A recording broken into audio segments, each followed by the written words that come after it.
What's up, guys? So today I'm going to be removing the radiator from my car. I'm having some cooling issues, and a lot of people are finding that the radiators on the Dodge Viper actually gets clogged up with calcium deposits and a bunch of stuff through the radiator core.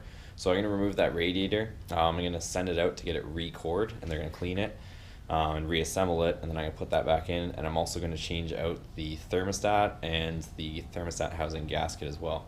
So let's go ahead and jack the car up. I'm going to drain the coolant and then we'll get started.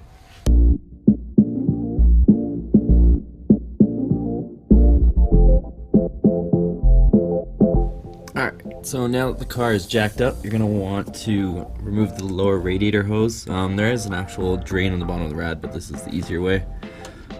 So just get either remove the band clamp that you have, which is the factory one, or I have worm gear clamps on here, so they're a 5/16 driver.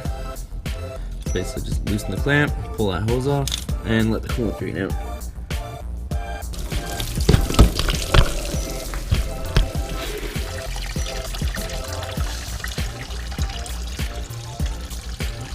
Alright, you might experience that same explosion of coolant too, so be ready for that, or maybe keep your radiator cap on just to keep some of the vacuum in there so it doesn't come flying out, because when you take that hose off it comes gushing out.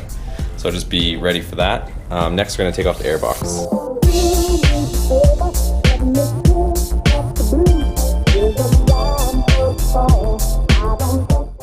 Okay, and next remove the upper radiator hose.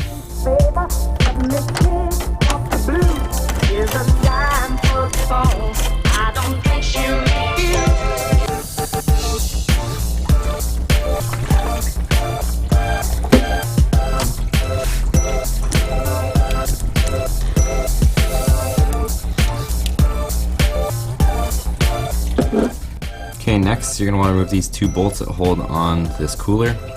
They're 11 millimeters or 7/16, either one will work. So remove these two bolts and we can just swing this out of the way. We don't have to disconnect the lines.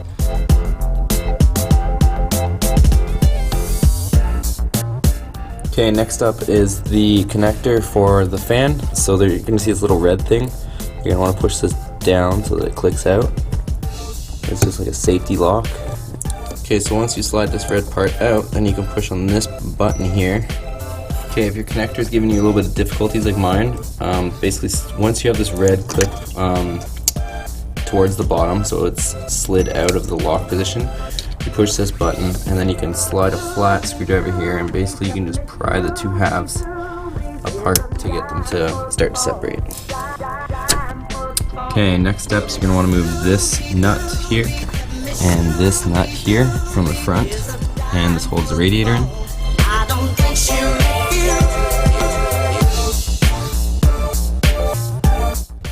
Next up is this hose attached to the radiator.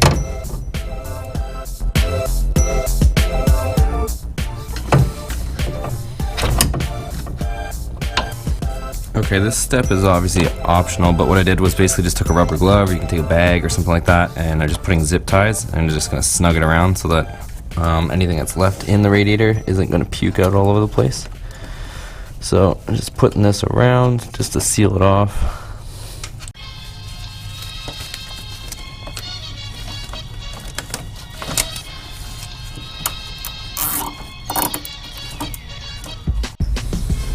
And next we're going to move the radiator backwards, so however you want to get this to fall back.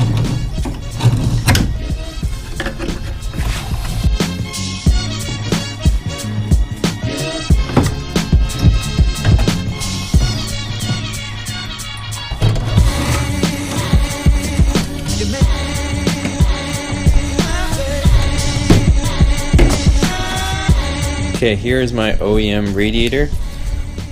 It looks like it's pretty well toast. If you look here, it looks like for some time it's kind of been leaking from the corner of these fins. And if you look, it's almost like there's been too much pressure in here. This is on an angle to the rest of it, which should be flat. So it's almost like this thing has just gotten bloated. Maybe too much pressure or something, but it's kind of trying to push away from the core. If you look at the bottom here, you can see that it's basically tilted this way. So this thing was a pain in the ass to get out, just because the neck was tilted outwards and the frame rail's here.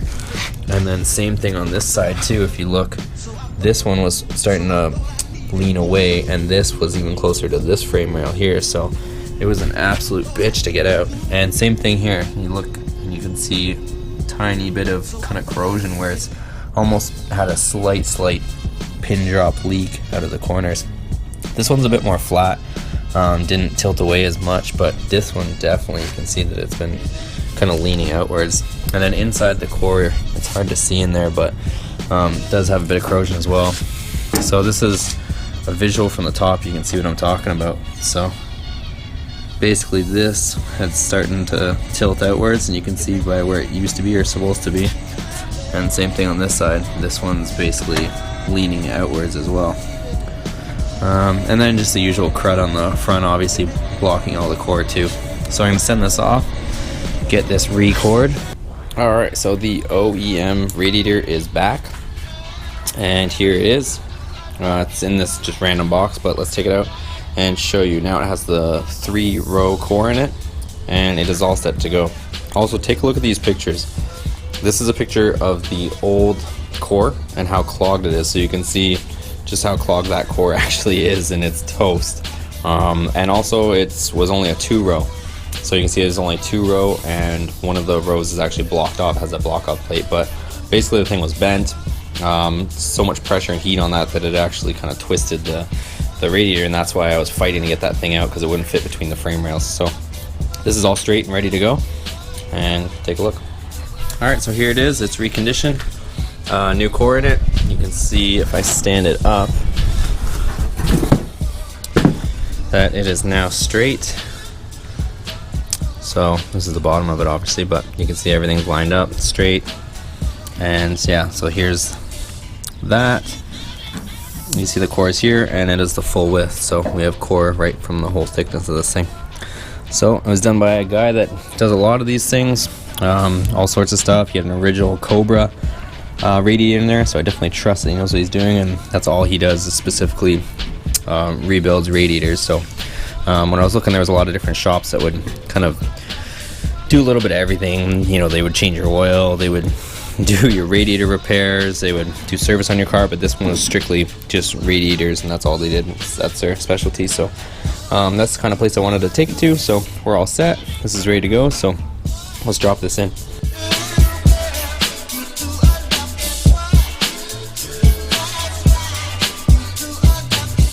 Okay, so I do want to point out that I did, because my radiator was so bent due to that heat damage and it being kind of warped, I did end up taking out the driver's side hood hinge. So this is removed right now, but the passenger side, as you can see, it's still there. So I have this one removed, so since it's out of the way, I'm going to leave it out. I'm going to install the rad, and then I'll put this hinge back in.